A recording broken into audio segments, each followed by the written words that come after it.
Elon Musk doit partir. Des manifestants ont chanté en chœur et protesté devant les concessionnaires Tesla un peu partout aux États-Unis hier.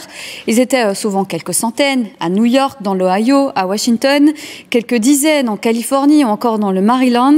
Des manifestations ont même eu lieu en Europe à l'occasion d'une journée mondiale contre Elon Musk. Mathilde Godenier, Philippe Antoine.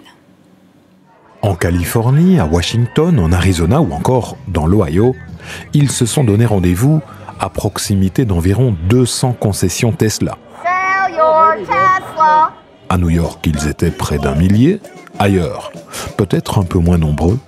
Mais leur message est identique, celui d'un ras-le-bol du comportement d'Elon Musk à la tête de la Commission pour l'efficacité gouvernementale, un ras-le-bol qui se traduit par un rejet de l'entreprise emblématique du milliardaire sud-africain.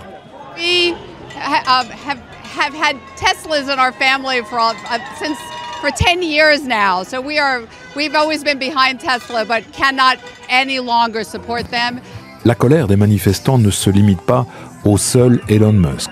Au fil des semaines, de plus en plus d'Américains expriment leur désaccord vis-à-vis de la manière dont le pays est gouverné par Donald Trump, que ce soit au niveau de la politique intérieure ou extérieure.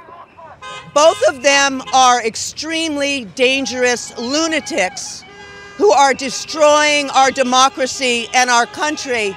I stand with Canada. I'm sorry. I stand with Greenland and Denmark. I'm sorry. I stand with Panama. I'm sorry. These people are making me ashamed to be American, and this is not the way my country. This is not my country anymore. À ce jour, le président américain n'envisage absolument pas de se séparer de son fidèle soutien milliardaire. Il y a 3 semaines, Donald Trump avait même organisé cette séance un peu surréaliste à la Maison-Blanche en prenant l'allure d'un vendeur de voitures pour tenter de soutenir Tesla, dont les actions ne vont pas bien, et c'est un euphémisme. Depuis l'investiture de Donald Trump le 20 janvier, l'action Tesla a perdu près de 40%.